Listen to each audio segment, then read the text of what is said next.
एक प्रिय मित्र बेंगलोर से, हालांकि मैं कभी नहीं देखा, इस यूट्यूब चैनल के माध्यम से देश विदेशों से जो संपर्कित हैं मेरे मित्र, और जिनका भी मैं कुंडली विश्लेषण ऑनलाइन करता हूँ, हालांकि नहीं करना चाहिए, लेकिन यूट्यूब का ज़माना है, नेट का ज़माना है।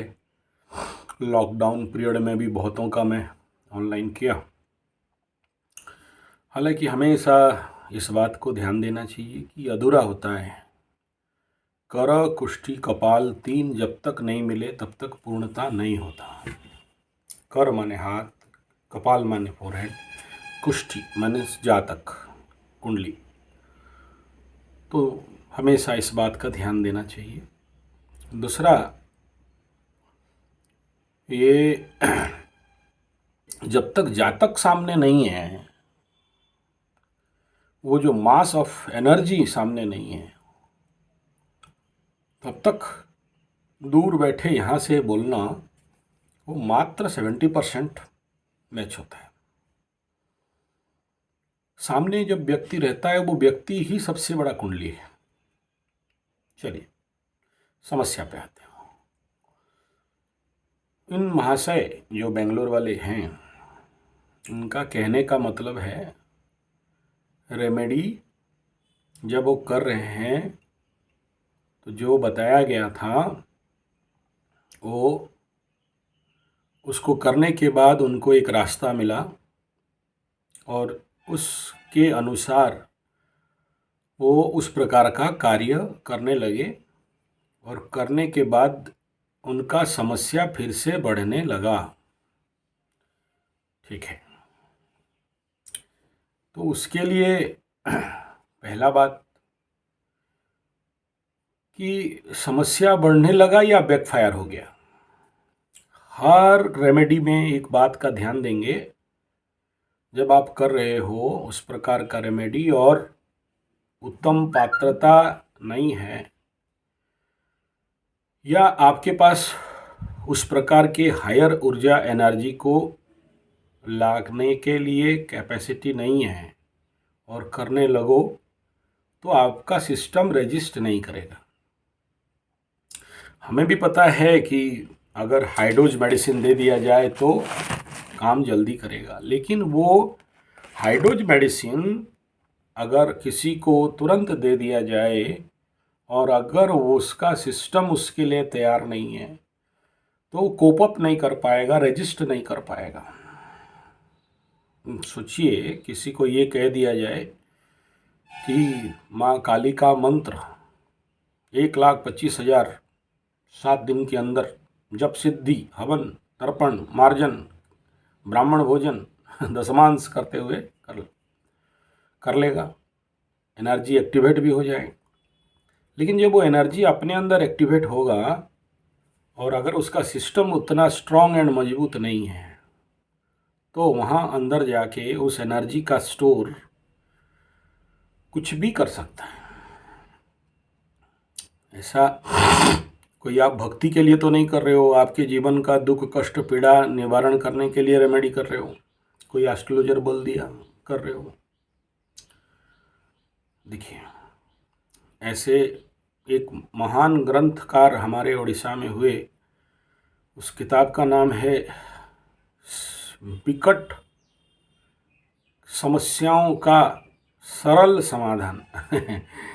बहुत अच्छा लिखे हैं, और उसमें एक प्रयोग है जो श्मशान काली, श्मशान चंडी का सहस्र नाम के साथ, सहस्र जप के साथ श्मशान में ही हवन होता है, तर्पण होता है, मार्जन होता है।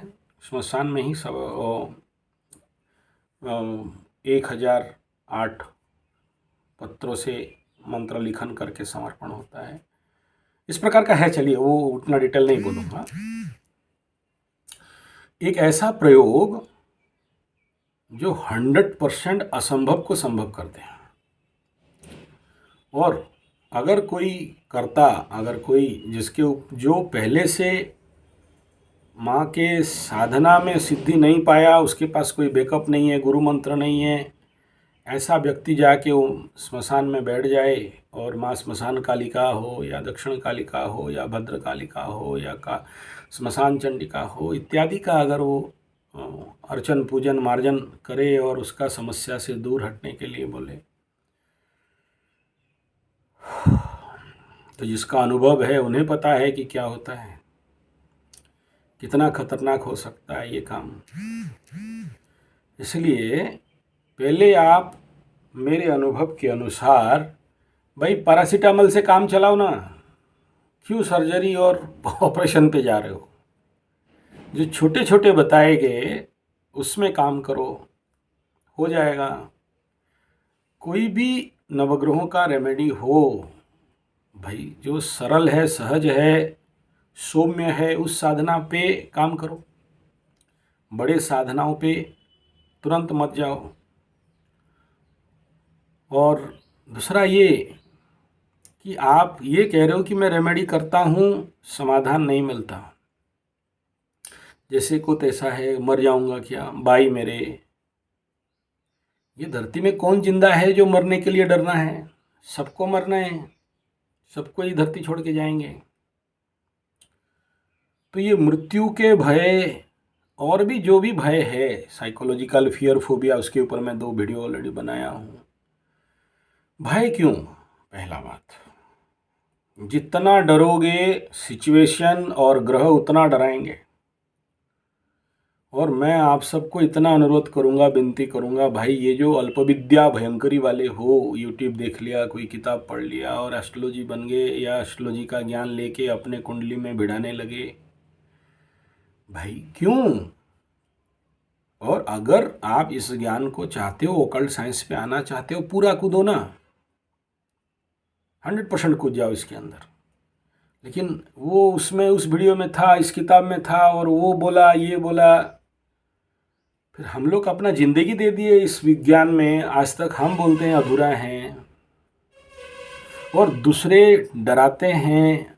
डराएंगे भाई, बिना डर के तो एलोपैथी नहीं चलता है। डॉक्टर डराएगा तब ना आप खर्चा करोगे, एस्ट्रोलॉजर पंडित डराएंगे तब ना आप खर्चा करोगे, ऐसे तो पैसा नहीं दोगे, है ना। और जो नहीं डराता है उसका कोई वैल्यू नहीं है। मेरा YouTube में अब तक करीब 1100-1200 हज़ार से ज़्यादा वीडियो हो चुका है। एक वीडियो तो निकाल के मेरे को भेज दो जिसमें मैं आपको डराया हूँ।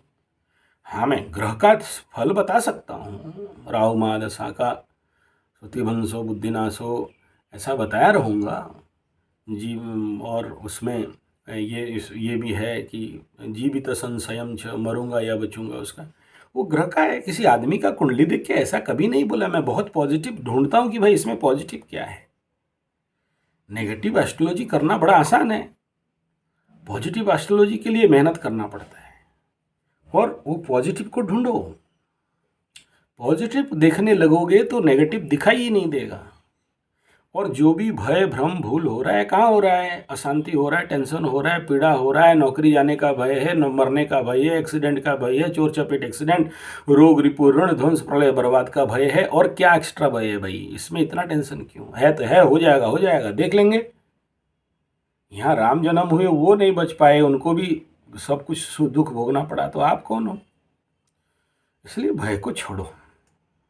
भय से निवृत्त होना पहला कर्त रेमेडी का तत्व है। हाँ, मैं जानता हूँ अगर ऐसे कुछ ग्रह तो युति हैं शनि चंद्रमा का या राहु चंद्रमा का, वो लोग कभी भय से मुक्त नहीं हो सकते, लेकिन उसके बावजूद भी तो समाधान है। और जो समाधान जैसे जैसे आप लोगों को कुंडली देख के बताया गया है, उसमें निरंतर रहिए ना। चारों तरफ क्यों दौड़ रहे हो? जो फॉर्मूला दिया गया है उसको जब तक सिद्ध नहीं करोगे, फिर दूसरा कोई एस्ट्रोलॉजर के पास ढूंढो, वो फिर कोई सरल रास्ता बता दे, सरल रास्ता बता दे, फिर आप उसको करने लग जाओगे। ऐसे में ना घर का ना घाट का, दुश्मन अनाज का, धोबी का गधा, घर का ना घाट का। मैं आक्षेप नहीं कर रहा हूँ, लेकिन जो है उसमें पहले स्थिर हो जाओ और उसका टारगेट पार कर लो, फिर कैसे नहीं होता है देखेंगे। वीडियो अच्छा लगे तो लाइक शेयर कमेंट सब्सक्राइब करिए। इसका सेकंड पार्ट अगला वीडियो में। लंबा वीडियो के लिए लोग मना कर रहे हैं, इसलिए मैक्सिमम 10 मिनट पे रहता हूँ। धन्यवाद, नमस्कार।